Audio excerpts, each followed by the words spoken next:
Welcome, Admirals, to Ray Rivers Gaming. And in today's video, we're going to be doing an AAR of my very first campaign. Instead of going through blow by blow each move, this is going to be the whole campaign thrown into one video so that you can watch the strategy and hopefully we'll pick up some stuff on how you actually play the game. So, okay, I'm playing as the Allies on a normal AI, and of course, in the 1941 scenario, starts with the Japanese attacking Pearl Harbor, and we're going to be going to that's 1941. We're going to start off with 1942, and not a lot happening here. You have the Japanese have pushed forward and they've taken this area here, which is very important because it's oil.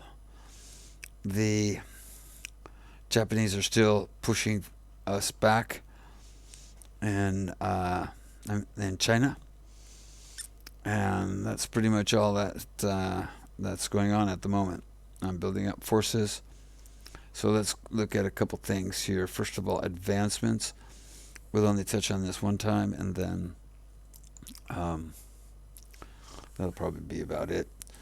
So for the Brits, I set them up with 7 assault, some heavy armor. I don't know why I was expecting that they would have more troops available. Didn't use that. Escort fighters, close support, air training, which is probably much more important, anti-submarine warfare, large warships, carrier operations, amphibious operations, and I think I'd change a lot of that stuff if I played it again, because you don't get as many troops as you really need from them. Because you're mostly sending your production to India and to Australia, or India mostly. And so you're getting not a lot of troops, but you're getting a lot of ships. So stuff that helps ships, like anti-submarine warfare, large warships and carrier battles, I would probably be maxing those out next time I play. For the Americans, again, assault 6, escort fighters, never used them. Strategic bombers probably should have been, that was important for me. Naval air training, anti-submarine warfare. I didn't hit warships at the very beginning, but eventually I come back to it and I start pumping that up. Carrier operations are at the max. Amphibious operations very high, and I put long-range submarines. I don't know for some reason so many, but I wouldn't do that in the future. I think I would put them more into amphibious operations. So for the Navy, for the United States, the Navy, it's mostly the Navy and their amphibious attacks. So you need to back that up with stuff that will help you in that kind of situation. So assault, definitely. Strategic bombers, naval air training, the warships, carrier ops, amphibious ops are really important stuff. Although the submarines are also important because you can use them to interdict merchants. So China, you only get 8 points and 4 is the max for assault. I put 2 in interceptors and 2 in close support. Never used aircraft with the Chinese. Okay, so that pretty much sums it up, I think. Just as an opening, I have a bunch of airplanes over here, and aircraft turn out to be quite important, especially some guy like this, but not with this. Not with strategic bombing. You want him to be with naval air training. so that he's really good at bombing ships. So let's continue. So at the very first part here, I mean, you're basically fighting the land battles in India and China. I'm kind of waiting for some reinforcements here, but I'm going to start pushing on some islands here very quickly.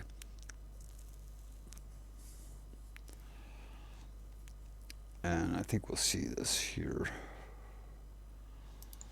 All right. So yeah, I have some submarines, and I send them out to try to interdict these lanes, these trade convoys. But as I found out later, one doesn't hack it. You need groups of 5, as I understand, to be very effective. So that was something I wasn't aware of. Over here, I'm fighting the Japanese. They've pushed me back. They've taken over their objective, and now I'm trying to push back on them. And I'm trying to outflank them. Over here, I'm back on the by a river, but when you look at it, there's not a lot of decent ground here. In this game, the lines of communication is where the good supply is, and once you stray from that, like this jungle, it goes down very low.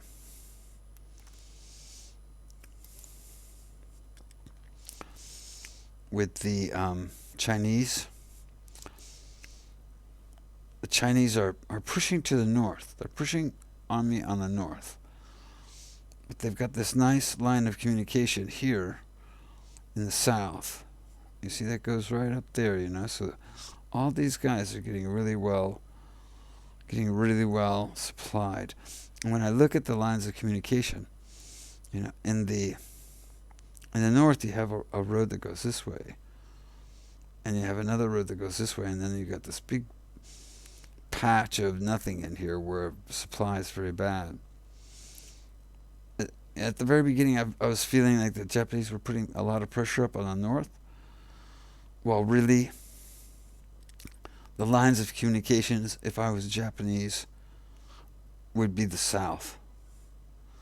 And I would just be kind of holding here or moving cautiously forward. You see how much stuff they have up here. I'm putting the majority of my troops down here and pushing it in this way. Okay. Just take a look at what I'm ordering here.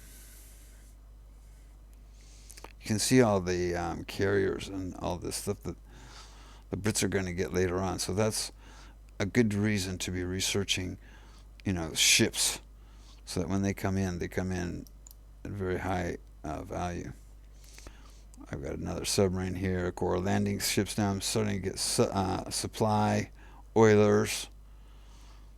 I ordered a marine unit, another marine unit, lots of merchants, transport, some trucks. I still don't know what the hell I'm doing, really. So let's go ahead and push forward here. Let me see here.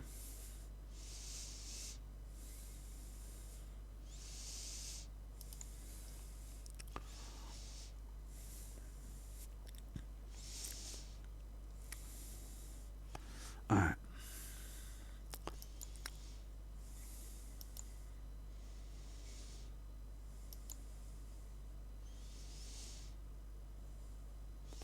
So here we go. And now I'm going to start my first amphibious operation.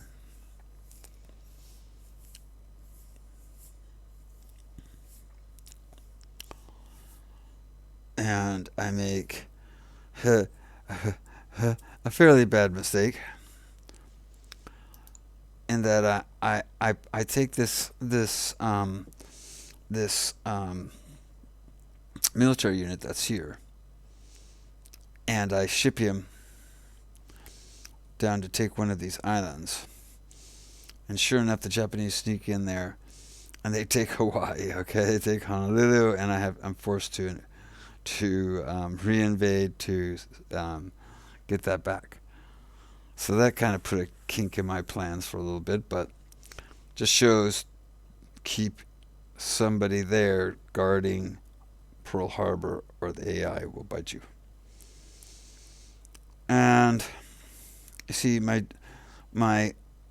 plan is to come across from Hawaii, come across island hopping, Gilbert Islands, Marshall Islands, to Truk.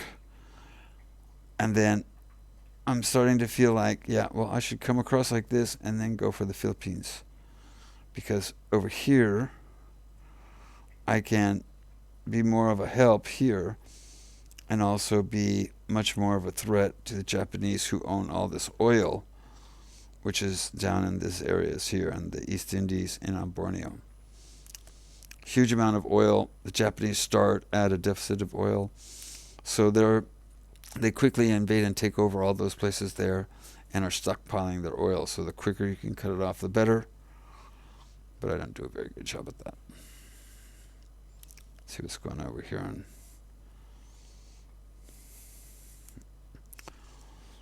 Now, see here, I'm trying to outflank these guys. And that turned out to be a horrible idea. And I think I lose these three when they counterattack me. Meanwhile, over here, once again, the Japanese have kind of come to a bit of a halt. I'm backed off here. I'm looking over the situation. And I think, the place to go is this way. Anyway.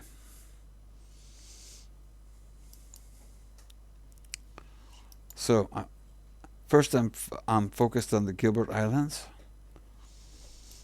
And sure enough, going and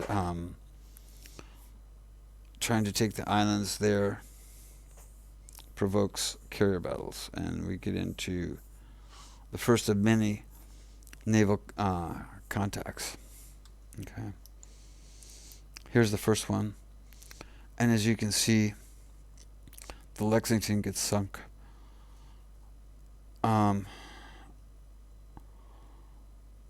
But the Japanese lose an amazing amount of aircraft carriers here. All right. So what I had done here was I had taken over Tarawa, and I moved in air support, and I'm moving on this island here when the Japanese force comes down. Okay. This over here is a Hermes group who I brought all the way around to join me up here. Wanted to concentrate my naval power in this fight. I also had 2 submarine groups in the area. And let's go through the combat. Let's see what happens here. Okay, so the first thing that happens is the Japanese come down and to interdict my supply. And I respond with naval airstrikes coming from these aircraft down here. So attack one carrier, and boom, I sunk a carrier. And then I launch naval airstrikes from my group. Okay. These are more aircraft. These are the second group of aircraft, and they don't do significant damage. And then I do the carrier battles. Okay, so now I'm launching from here, and boom, we kill 3 Japanese carriers, and then again, and we sink another Japanese carrier. So we went into this battle 5 versus 5, and they lose 4 carriers. I tried to get the Hermes into the battle, and she got stopped, and nothing really happened of all that. There's carrier combat there, but Hermes isn't able to really do anything. Still, a really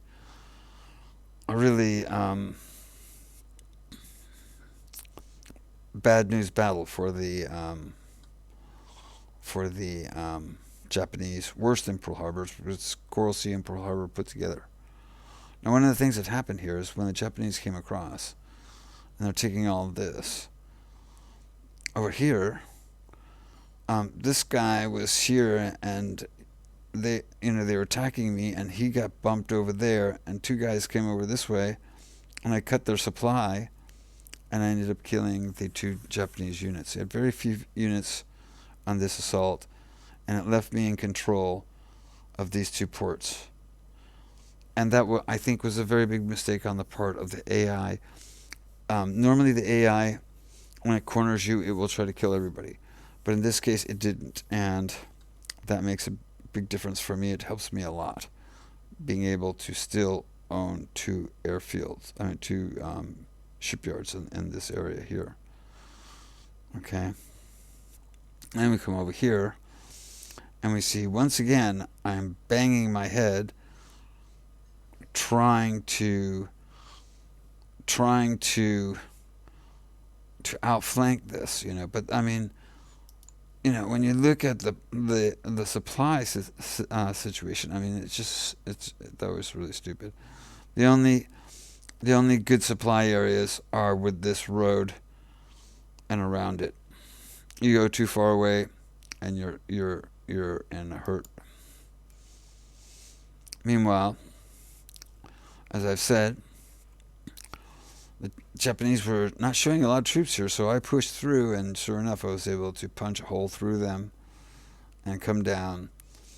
And I want to seize this line of communication, but I don't have a lot of forces, and most of them are up here, and I really need some of them down here. But this is kind of almost a turning point in the battle for China. This attack in here.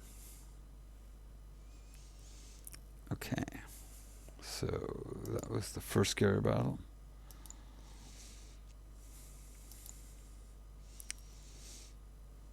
And we have another carrier battle.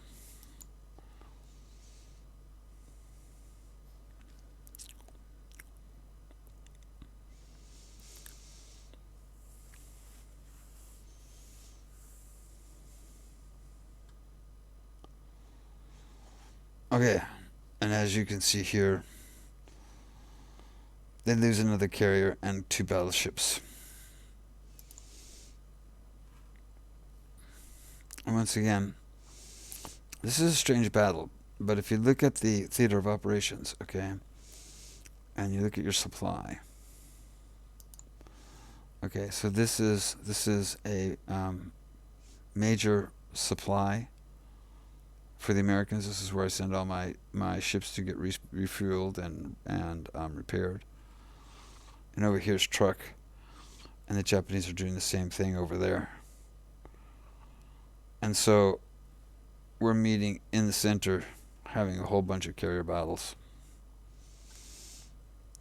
Let's take a look at the combat log. Once again, note, I've got all kinds of aircraft. And I think that's really important from the American point of view. A lot of folks, I think, have talked about how the Americans are at a very big disadvantage because they have so few carriers at the beginning of the war.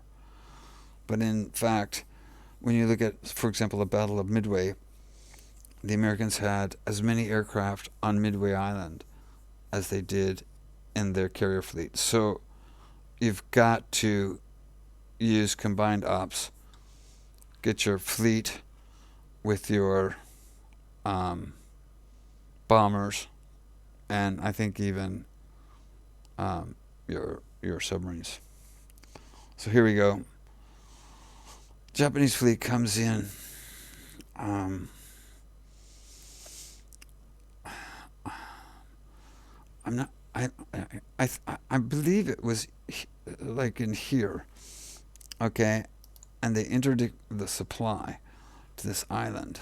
Okay, and so there's a carrier interdiction here on the British group, and then there's naval airstrikes. Okay, now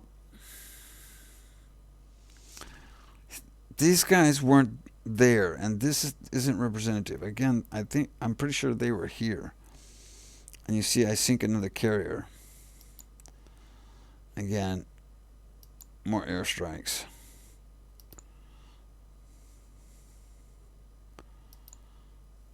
More airstrikes. Naval airstrikes.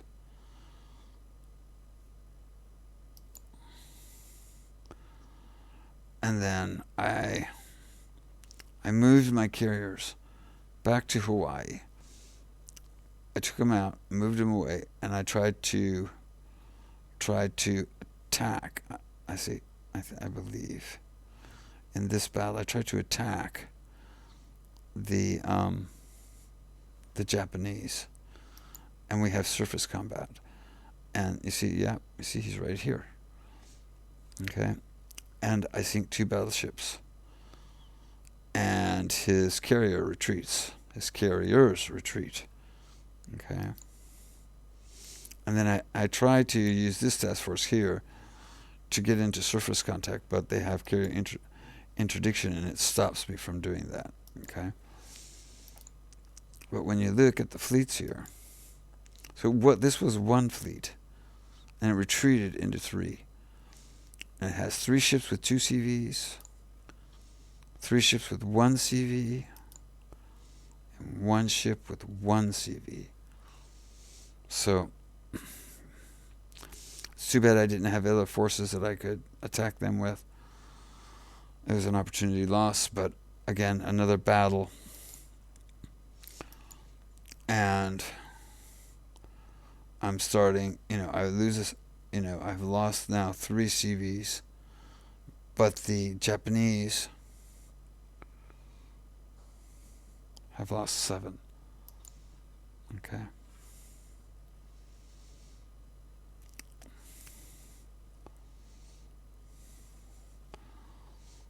Meanwhile, over here, I still haven't learned my lesson.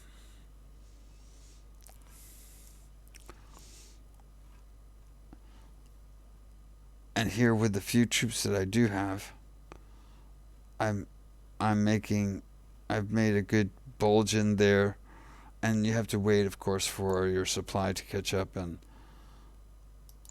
at this point I'm ready, and I just need to get some troops down here to exploit this. So I believe that was the 3rd carrier battle.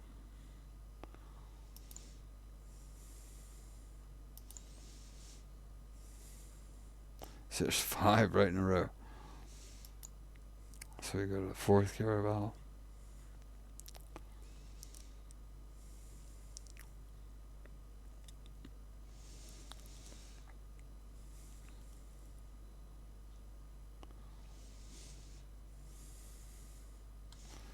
And you can see I sink another carrier.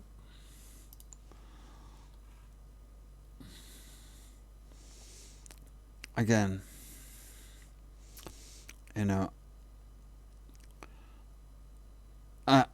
I've taken the Gilbert Islands now, and I'm moving into the Marshalls.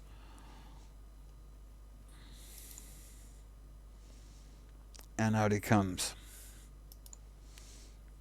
And once again,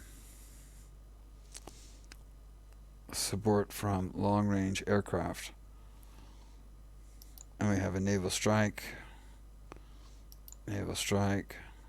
naval strike, naval strike. None of them strikes home.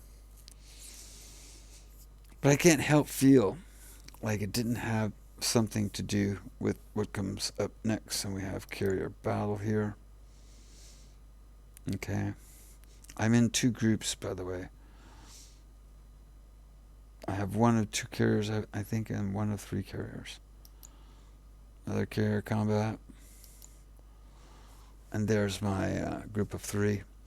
And they sink the light carrier here. More carrier interdiction here. And then some more naval strikes. Which don't do a lot of damage, but do some.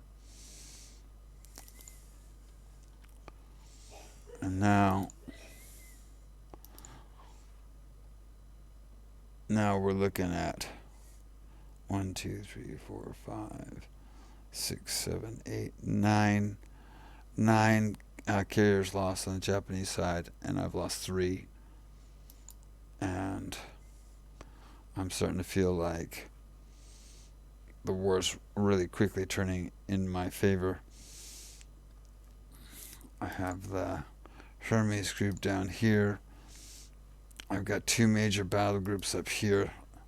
There's the Wasp, the Hornet, Lexington trying to meet him, I think. And there's my other. I set up with two carriers, 2 groups with 3 carriers each.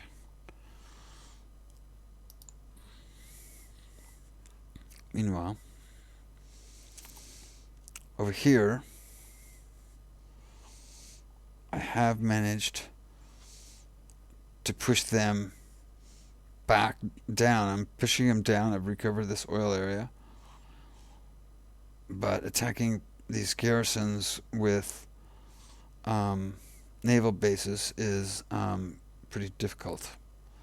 So what I do is I start landing troops down here, and as you can see, I'm just going to work my way up and try to take them from the rear. Over here,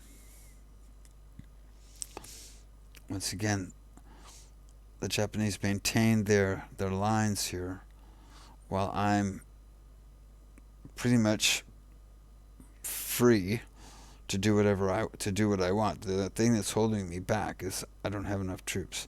This guy now is isolated, and that will free up 2 more units to come up here. These guys are coming up here. This guy now I'm starting to think about bringing over here to get more people in here to start pushing up these nice lines of communication. All right. And that takes us to the 5th carrier battle.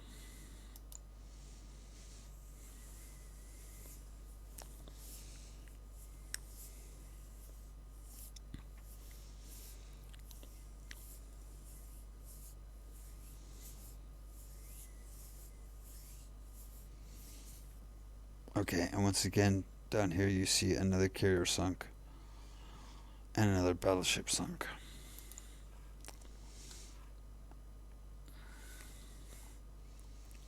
See, I'm pushing towards Truk, and like I said,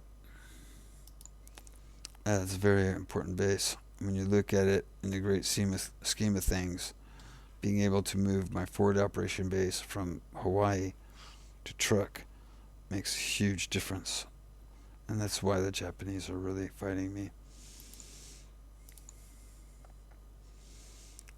Alright, let's take a look at that battle.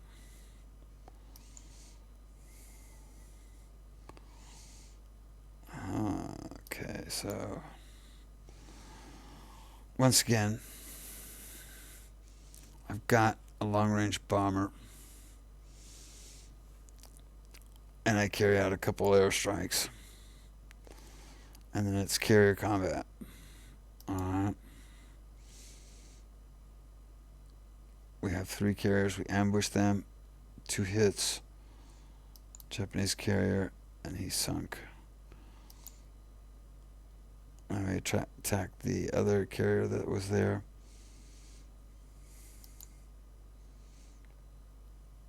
And we take out a battleship. So, and when you look at the look at what's going on now, it's becoming pretty obvious that I'm gaining control, if not have control, of the Pacific. We want Truk. Okay, meanwhile over here, you know, the Indians and the Brits are trying like hell to break this.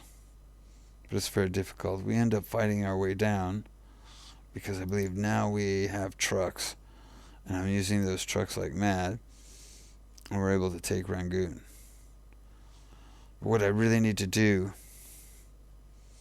is to cut this line of communication here, and to take this port. And I believe what I do is I'm going to bring a submarine in here who's going to blockade this port and make things very easy for me. Meanwhile, there was 5 guys here.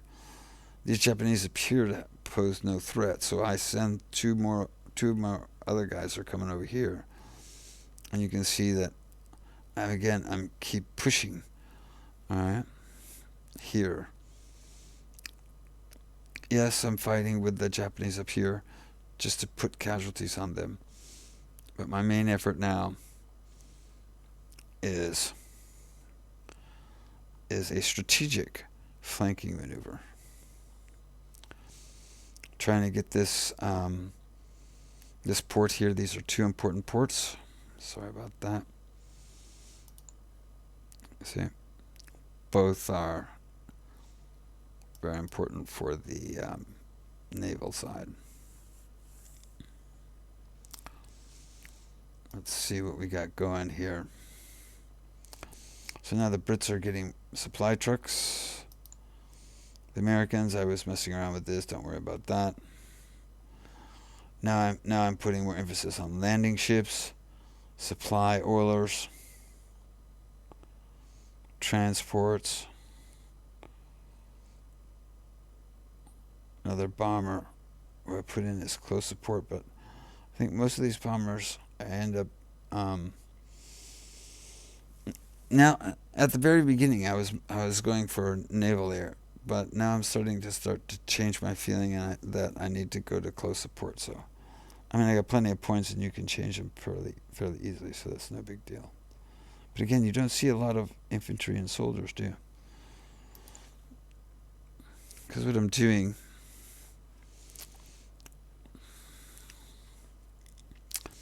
see, there we go. There's another strategic bomber. And what I'm doing is, yes, I do buy cores. Okay. And then what I do is I buy divisions. And as I push across, then the divisions, the cores are replaced by divisions, and the cores go into the front line of the battle to attack the islands. And of course, you know, this battle here is because of this island here also has an airfield very close to Truk.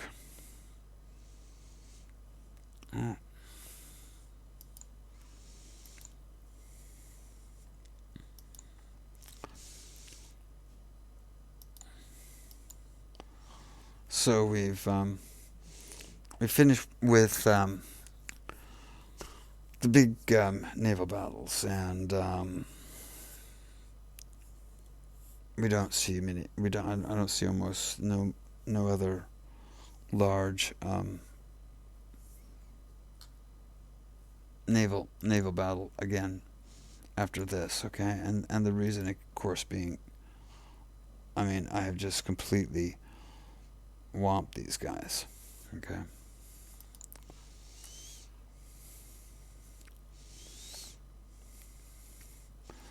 So here we are down here.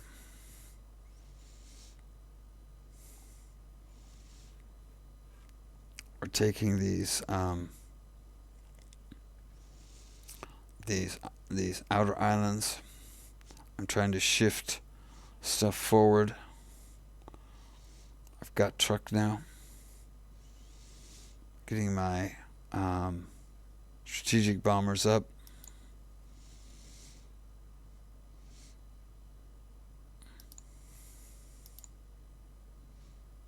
See, now I'm using surface action groups, what they would call them, with battleships and all that, to be doing my amphibious warfare while my carriers stand off.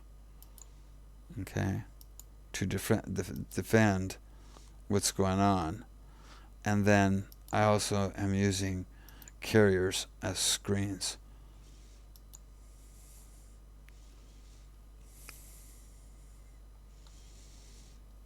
Alright, so let's take a look over here.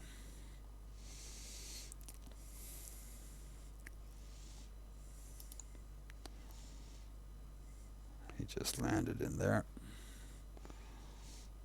No, actually, I think that was a mistake. No, he's actually... Now, you see, I was bringing forces down here, and these guys are pushing up. And then I decide not only to take forces down here, but to take advantage of this airfield and start landing on his undefended airfields,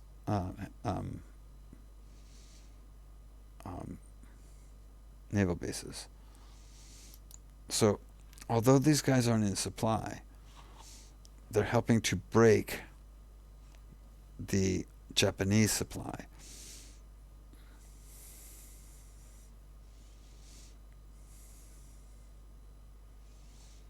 In the end, I don't know where he is.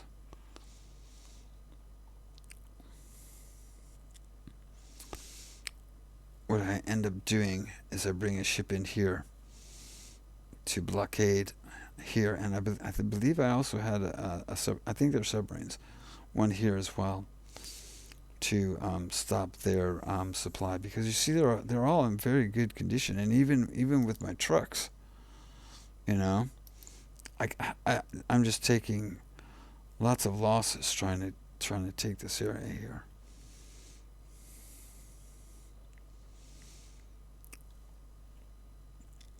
And now you can see I had 3 guys there. They were stripped off.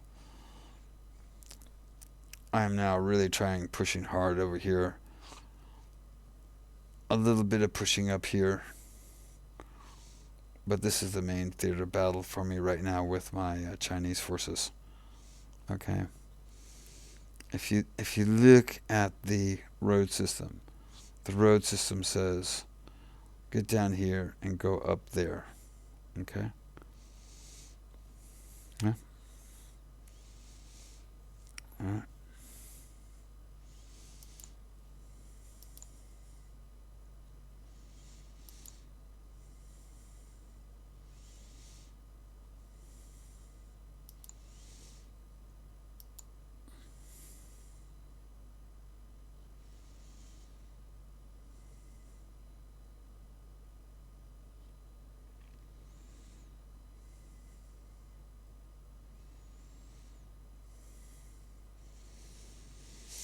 Okay, so what do we got going here?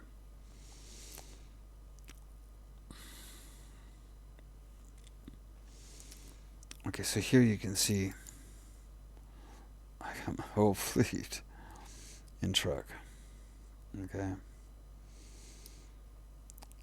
and it's a pretty sizable one. And I'm moving on the Marianas. I've taken the Marianas. And once again, you see this group of surface ships. What do you got over here? And these guys were supporting them as well. And the plan, like I say, was to come across. These would be next. And then the Philippines. And then Borneo. And then down here.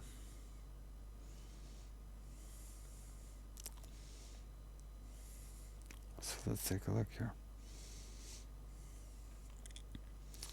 And there you go. And you see I put submarines on their ports. And that shuts off their supply. Notice he's 2 and 2. He started at 7 and 2. He got there first. He came around second. And their supply now is just dropping like a rock. Okay, or their fighting effectiveness is just dropping like a rock because I've been able to do that. Moving him up towards here. And soon these guys are going to be, these guys here are for sure are out of luck for supply because they've got to go back through jungle.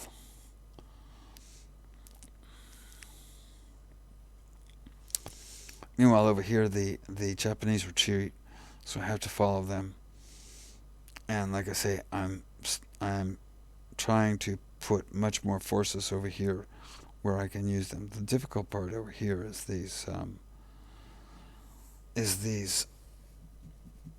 garrisons on their ports, and they are really tough to get rid of. It doesn't mean you can't get rid of them, but one guy against this guy in Hong Kong ain't gonna work. Okay, you need to blockade him. This guy here, where you can get 4, you can take him out. But so, like I say, I can see where I'm going. If these guys press there, then I press more over to there. Okay. Let's see what's being ordered now. And once again, you see, oilers, landing ships, merchants, landing ships.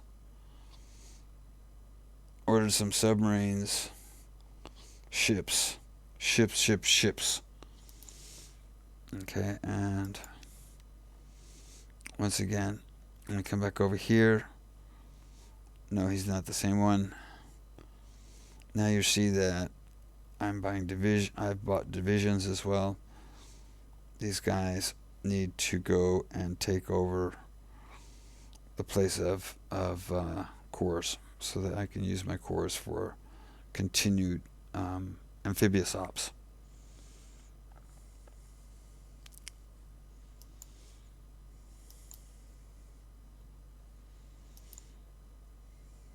September 43, so now we're in December.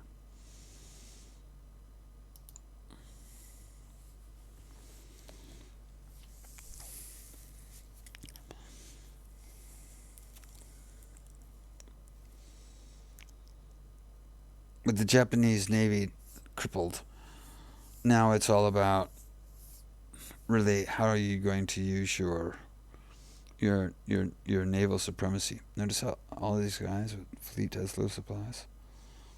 I try to keep my Navy almost always at sea, and that requires oilers, and I'm always buying tons of oilers. Alright, so let's see what's going on over here. Because this guy's probably... Yep, there's a bomber group coming across. Here you see I'm getting ready to invade Okinawa.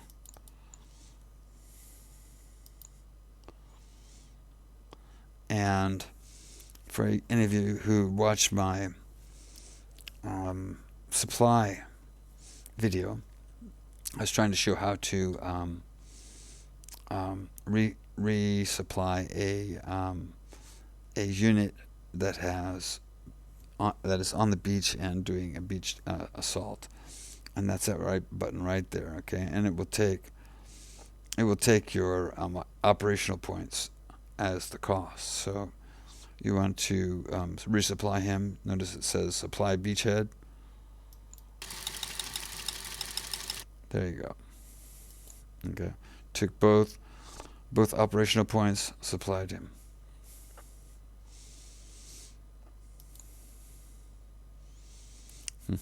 Still doesn't look ready though. Okay, so let's see what else is going. And then for some reason, I get I lose my operational vision, if you will, which is to keep coming across, because you see I've taken all these islands, and I'm about to take Okinawa, and I'm headed for the Philippines, and then all of a sudden I turn and I come down here.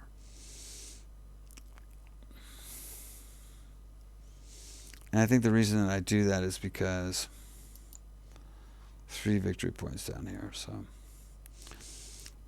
but I think as I look back, that it would have been better if I had continued my strategy, pushing hard, getting the Philippines, getting Borneo, and then taking away this oil.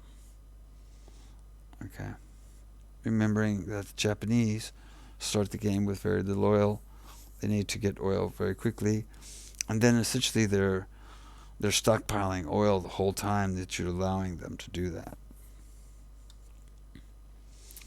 And notice I don't have anybody in these shipping lanes that's disrupting them at all. Meanwhile, over here, these guys have been beat up quite badly, and I'm now in the final phase of wiping these guys out.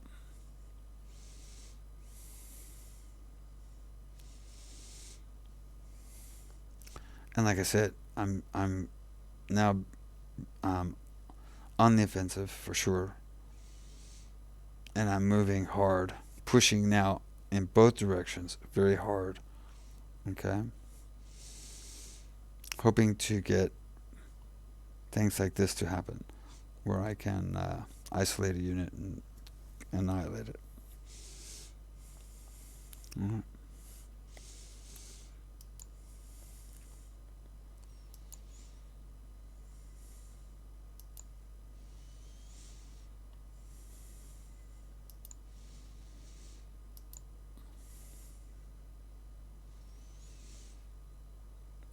So, like I say, I get sidetracked and send my ships to Papua New Guinea. Once again, you see, look at all those fleets. Okay, and look at all those oilers.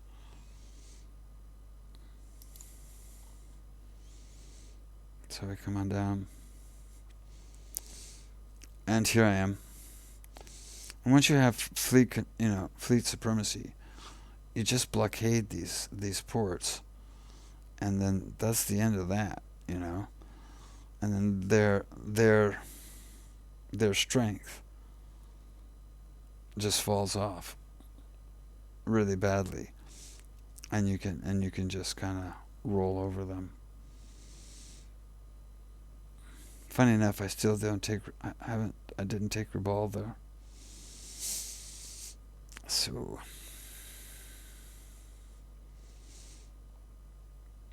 up here, the Japanese are retreating back this way, and as you see, I've taken yet another unit and pushed him that way. I have some kind of fear that these guys will actually be able to go this way, so I need to get these guys over here to block. You can see here, Japanese unit. He's completely cut off. And then meanwhile here, there you go.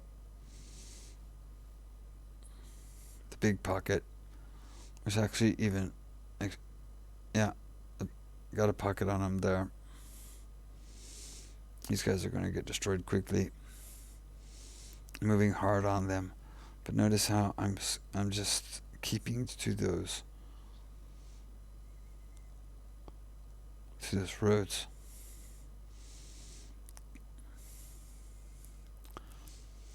Okay.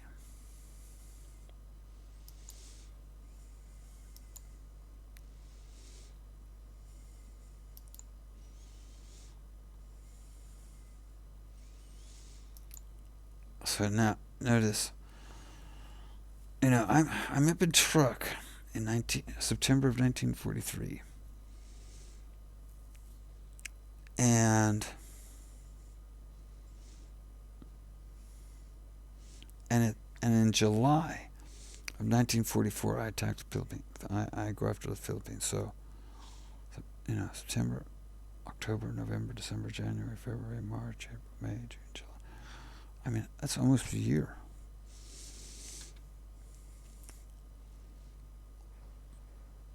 See what's happening here. Actually, the assault on the Philippines has already occurred. But like I say, it took a lot of time taking over Papua New Guinea.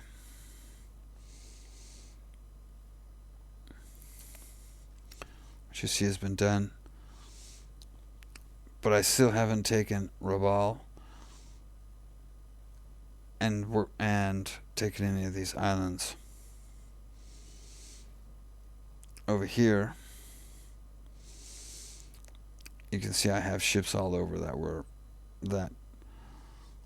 cut off supply, and then I will move them again to make sure that these troops here have absolutely no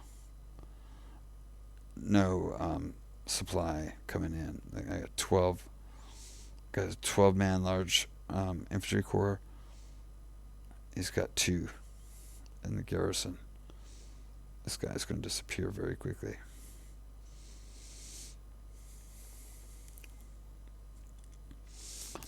So then I've destroyed the Japanese, and that's when I find out that the British can't get out of here. So actually, what I end up doing is I actually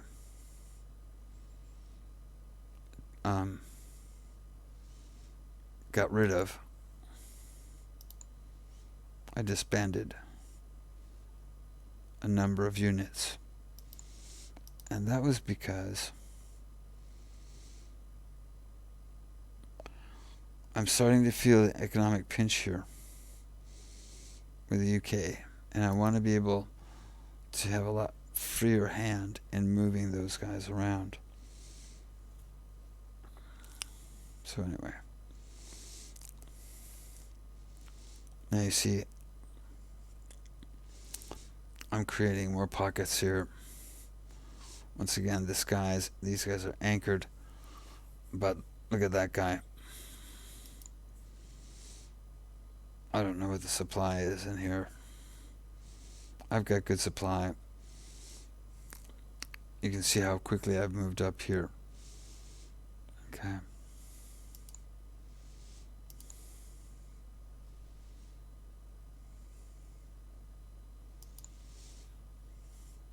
So the Japanese really are crumbling.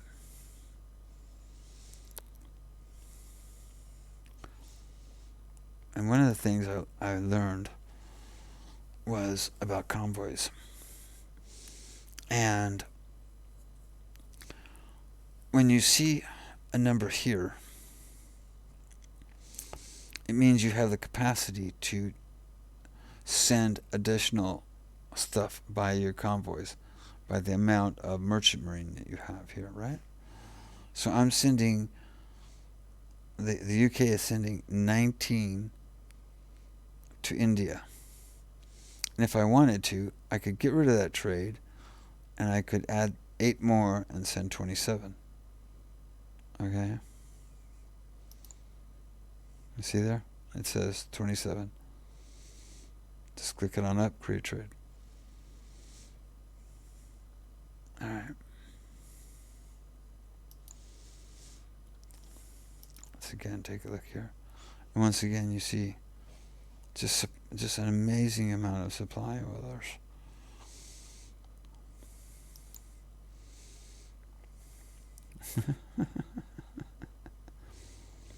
And landing ships now. Now I'm suddenly running out of. I'm saying to myself, I'm not going to have enough landing ships. Okay. Oops. I've got 62. Remember, that's strength points, right? So, one unit with 10 strength point is going to chew up 10 of those landing ships. And if you've got a lot of landing to do,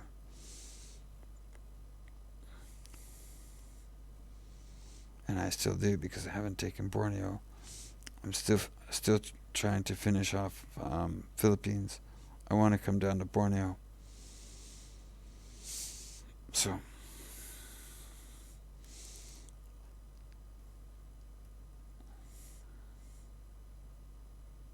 let's go on.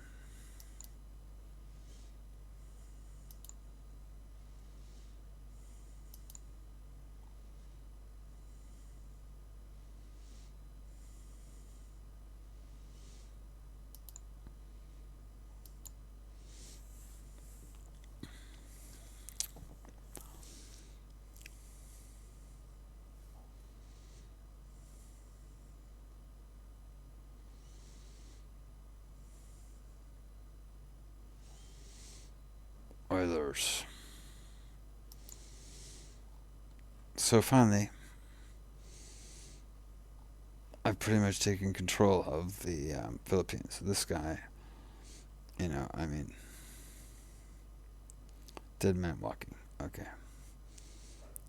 And I've put ships all around the ports of Borneo and getting ready to invade in there. Interesting, Rabaul has still not been conquered. I don't know why I come down here and then I don't take out Rabaul. Silly mistake.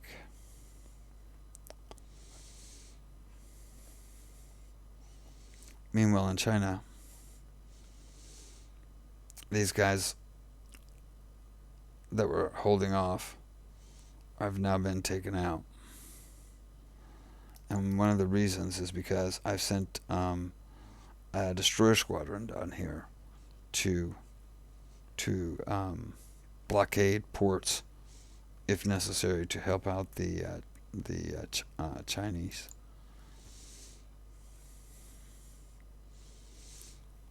So now I'm moving up, and again, when I look at the lines of communication, look at that, going right up there, So,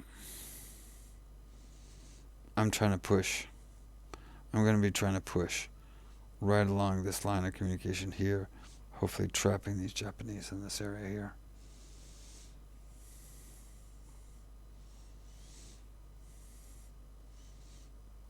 Notice I now have Iwo Jima here. I'm closing on, I still have to get Formosa. I'm closing on the Japanese mainland.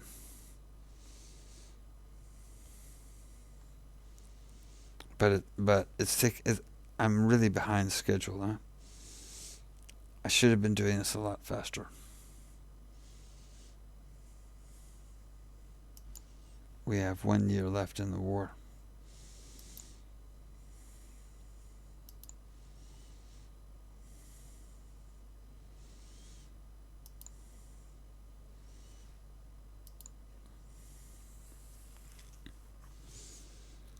And when you have to, when you're blockading a port, it's going to take time. You have to wait 2 or 3 turns so that the effect of attrition kicks in. 2 or 3 turns, that's a month and a half. You're losing a lot of time there. So now most of the fighting is being done up here. And you can see what I'm saying. I'm trying to push them in that direction as I'm shifting in this direction. So now let the show there.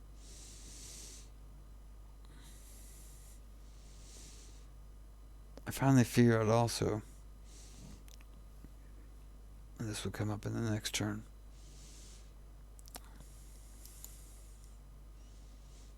Borneo was captured, yeah,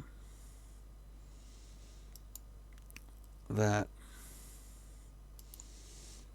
I was holding, for example, the Indians back, not using their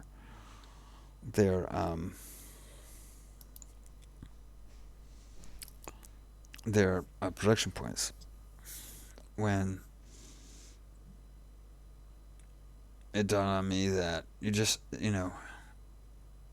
killing merchant ships is not just done by ships, it's also done by airplanes.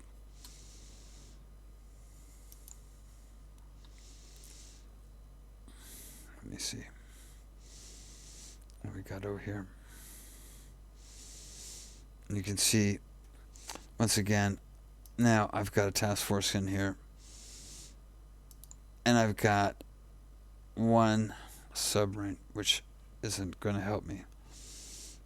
I put a bunch of aircraft over here just to kill people. The Japanese don't care. And I'm starting to get aircraft. And soon I'll have longer range aircraft like this guy, who can reach far enough into the convoy lanes to do some wrecking of the merchant marine, which I'm doing a horrible job of. And at this point, and you see what's going on here, is that these guys have got lots of resources. I'm buying lots of trucks for these guys, huh? So I'm able to bump them up. Bump up their efficiency.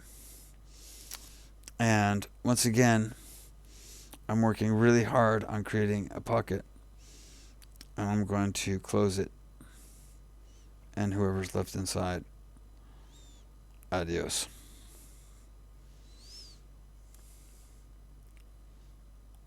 So we're now almost at the end of the war.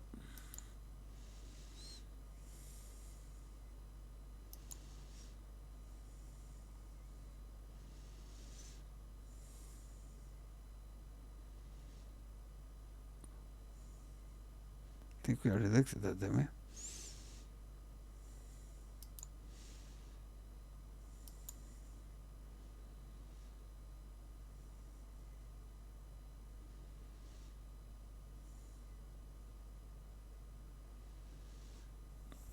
Oh, and somewhere in there, I went back and I took Rabaul. Look at all these trucks for China.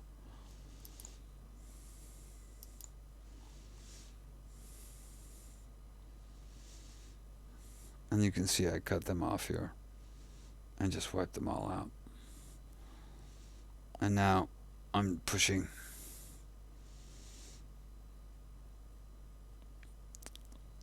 And there's Peking. And there's Harbin. We need to get that one. But it's really not much of a problem now. And notice I have a task force here who's sealing up Port Arthur so that these guys can just come down and just wreck them.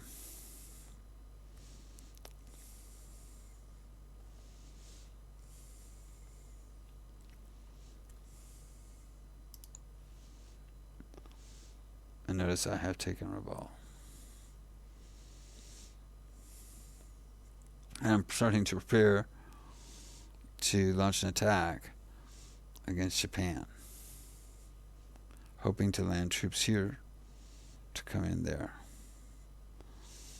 I've got strategic bombers.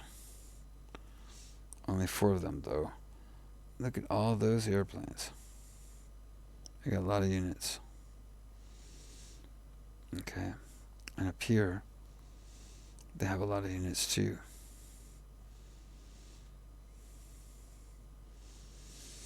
These are mostly divided into carrier units and to amphibious attack surface action groups. You can see battleship with a core. 6 CV task forces for support.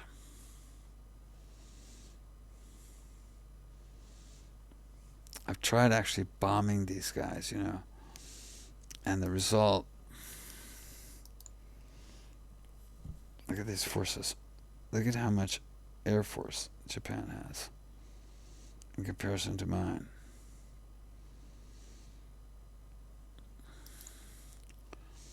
And you can see they're wrecking my aircraft because I'm just attacking them with my strategic bombers, taking a lot of losses.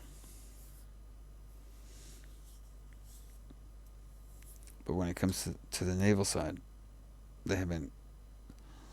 Japanese have been totally wrecked, and their force now is quite low. They still have high merchants. Their fleet totally destroyed. Although there are 2 CVs, as I found out at the very end, still hanging out.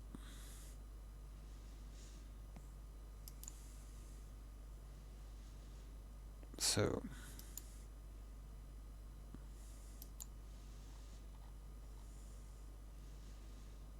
we come down to the last move, which is victory screen.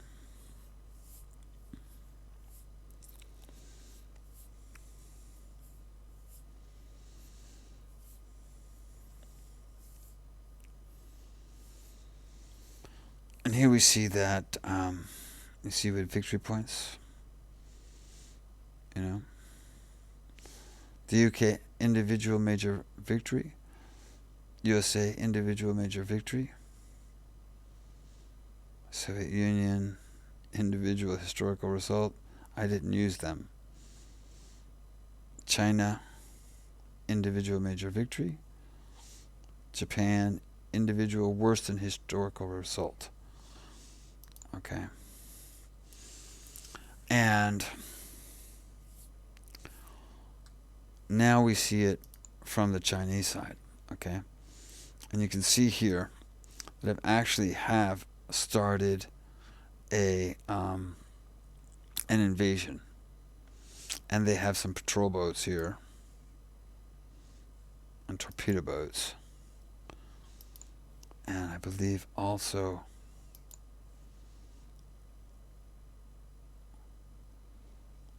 there we go.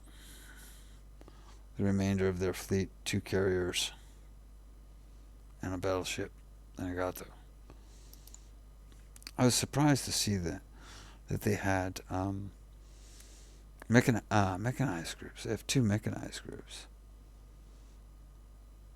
A lot of aircraft. Okay, and as you can see, we've pushed all the way down to here. We've pretty much almost wiped them out. But let's take a look at their production. This is interesting because that we're now, after the war's finished, I've won. I can now see what the the Japanese side looks like. Okay. And you can see that they still have a lot of logistics, a lot of manpower, and a lot of oil. But what they don't have is production. So it makes me kind of wonder about, the war I just fought And it was obvious I made a lot of mistakes. It was obviously this level was obviously too low for me. Okay, because the Japanese player here has actually a lot of resources. Of course, one of the reasons he has so much oil is because he lost his fleet. All right, if he still had a fleet, he'd probably be hurting for oil. But still, he has a lot of resources.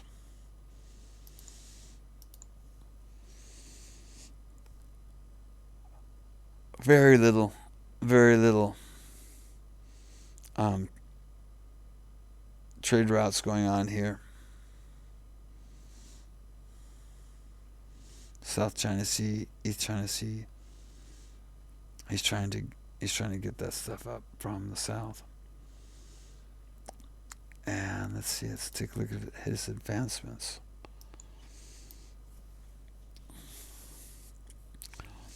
And so here we see he's got 4s, interceptors, escort bombers, close support, naval air training 5, anti-submarine warfare.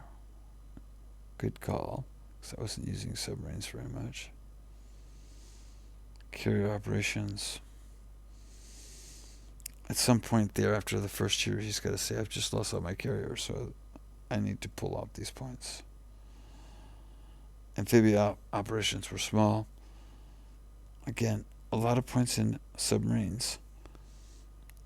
Yet I don't see a lot of submarines actually on the battlefield, so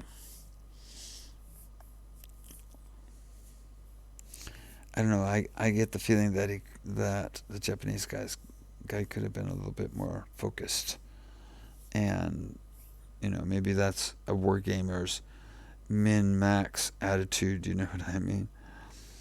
And it's hard to program, but I personally think that for the submarines, you make a decision on what kind of submarine you want. The attack submarine gets, it gets better at sinking ships much faster than the long range submarine. But in the end, and in the end, the long range submarine is better, I think. Surface action 5, attack submarine 3. He's got a 5 defense, but when you're in a submarine, you don't want to be defending. You want to be attacking. Okay. So, and the nice thing about when the game is finished here, you can just keep doing the turn and for a little bit of analysis. And now we're going to go back to the American side.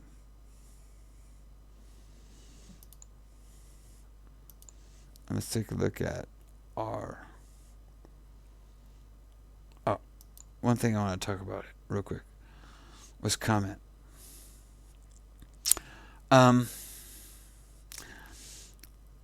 When I was messing around just at the very beginning, I was trying the comment, breaking the codes of the Japanese, and it didn't go really well for me. So what I decided to do, and I haven't done it, but what I decided to do is I just let the code, just let my code work, numbers come up until I got 120, and then I would change my code. So even though I couldn't listen to his code, he wasn't going to be able to listen to mine. That's how I handled the comment. Let's look at my advancements. So in the end, I actually stopped using the submarines. Although the long range submarine I had quite high. And as I was moving towards the end of the war, you can see carrier ops I've got up to 1945. It was max the whole time. And now I'm moving these points to other places. Full on assault and warships and amphibious ops. And notice I never did get to 1945, which is 0 effectiveness penalty. Okay. You do have to be a little bit choosy here. And like I say, if I had to do it again, probably wouldn't have been using the escort fighters, using those points somewhere else where I knew it was going to play a bigger factor in how I rolled my campaign. So there you go. End of my AAR. I know it's a lot different than what a lot of folks are used to, but I think it was a pretty good overview. I mean, you see the strategy, you see where I moved my forces, how things went. Like I say, it's my first campaign. I made a lot of mistakes. I ended up, because I didn't properly plan forward, halting my campaign one time for a month and a half, for example. And then there was other times when I wandered off and got and went away from my primary strategy. So whatever your strategy is, I recommend that you stay laser focused, and there's a really good reason to stray from that strategy. And in fact, in the real world,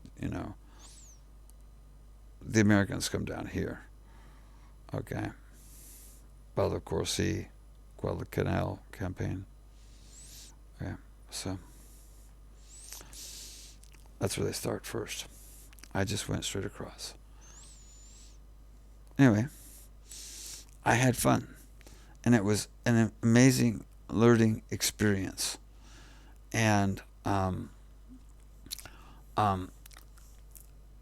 all of this stuff learning how to do amphibious operations and so forth, and resupplying troops that you've just dropped on the beach and things like this. That's what prompted me to do this supply video. And now that I've actually finished my first campaign, it's just my first campaign. I can say I had fun. And there was a lot of nights where it was just one more turn, just one more turn, just one more turn.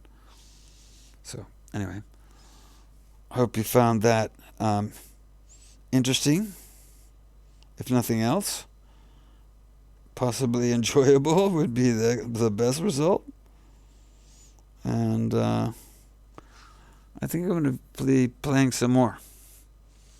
So until next time, guys, y'all take care now.